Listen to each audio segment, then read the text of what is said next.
Alright, so right now I'm going to explain Kirchhoff's rules and complex DC circuits. DC again is for direct current. And then I'm going to go over question number 2 and question number 3 from lecture worksheet 4. Okay, and then I will stop the video there just so they don't become way too long. Again, feel free to stop this video, take notes, and use this at your own pace. Alright, so finishing the question number 1 from lecture worksheet 4, we solved for the currents in a particular circuit. And what I used in that example is what we're going to call right now Kirchhoff's rules. Alright, so Kirchhoff's rules will start with basically 2 points, and we're going to go through both of these 2 points, and then I'm going to write a series of steps that will help us do our problems.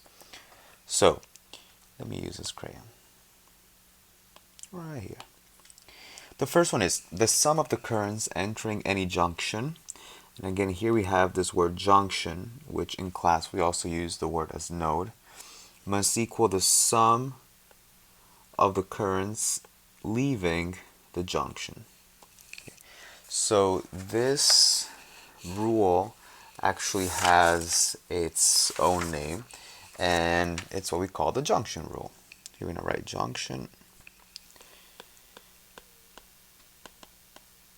rule. And the junction rule comes from the conservation law, which is a conservation of charge. Charge. Okay, so that'll be the first rule. The second rule is that the sum, again here, the sum of the potential difference across all elements around any closed circuit must be 0. Okay, so this is actually another conservation law. This rule is what we call the loop rule. And the loop rule comes from the conservation. And here we actually used this conservation law before quite extensively. This is the conservation of energy. Oops, here we go. Alright, so let's apply a set of rules such that we can use this junction rule and this loop rule in our problems. So here I have more Kirchhoff's rules. So for the rules, we're going to do the following. Let's use this color. We're going to first assign symbols and directions for the direction of currents in all branches, meaning that every time we see a branch or a particular direction where the current can go, we're going to give that current a name. We can call it I, I1, I2, or IA, IB, and we're going to give it a direction. And then when we apply the loop rule for a given direction, okay, we have to be consistent, and this is key.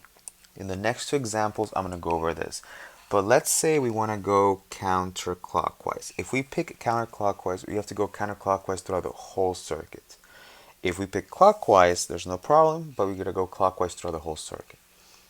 Now, here I have 4 different scenarios which we're going to apply in Kirchhoff rules. So you can take a screenshot of this. With practice, you're going to memorize it intuitively. If not, you can always write it in your cheat sheet. So here I have 2 locations within a circuit. We have location A and location B in the right hand side. And all these 4 different circuits, these red circuits, you have one here, one here, one here, one here, are 4 different scenarios that you can encounter when we do these circuits. So for all of them, when we do our Kirchhoff's rules, I'm going to assume that we are going to go from A to B for all of them. So we're going to go from A towards B. But depending on how we assign the current, because remember these currents, we can give them an arbitrary direction.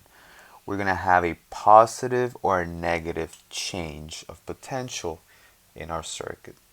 So let's go through our first sample. The first sample is that if I go from A to B, and as I'm going from A to B, I am going with the direction of current. So A to B, I'm going to go towards from left to right. And my direction of current is also from left to right. What happens here is that when I do the change of potential, to change the potential, again, it is final, which is our location B, minus initial, which is our location A, and we're going to get a negative change. So using Ohm's law, which I remember that Ohm's law is delta V is equal to IR, we're going to get a negative IR here. Okay. So when we apply it, it's going to get quite repetitive.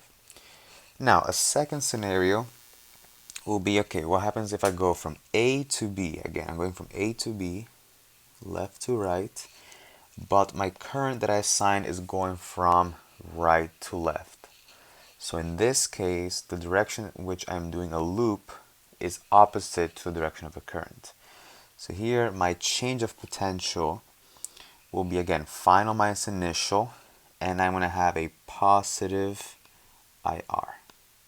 Okay, coming again from Kirchhoff's. Now the next two come from the potential change. So basically, for our case, will be a battery. If we were doing a lab, we would place a battery in the circuit. So again, if I'm going from A to B in this direction, hopefully it's not too squashed. What happens, I'm going from a lower potential to a higher potential, and my change of potential again will be final minus initial, high number minus no number, and I have a positive EMF, or positive electromotive force, which is what we're going to use as our potential, our voltage. And the fourth scenario is the opposite direction. So again, I'm going from left to right in my arbitrary direction from A to B, and now I'm going from a high potential to a low potential. So in this case, I'm having a negative EMF for my change of potential. So these positives and negatives are very important, or else our Kirchhoff rules will be off. If we keep these consistent, we're going to always have a few equations, normally 3 equations, 3 unknowns, and then the work gets quite repetitive. Okay, so if you want to have a strategy to solving these problems, you can always follow these 6 steps and they'll all be the same. So for the first one is apply labels and symbols. So we're going to apply again the label, let's say current 1, 2, and 3, and we're going to give them symbols. We then give directions to these currents, and then we're going to apply the junction rule, the loop rule, and then when we apply these junction and loop rules, we're going to have a set of equations. And then we're normally going to have either 2 equations, 2 unknowns, or more likely, most definitely, 3 equations, 3 unknowns. And then from these 3 equations, 3 unknowns, we can get an answer for those 3 currents. Okay? Namely, it can be I1, I2, and I3.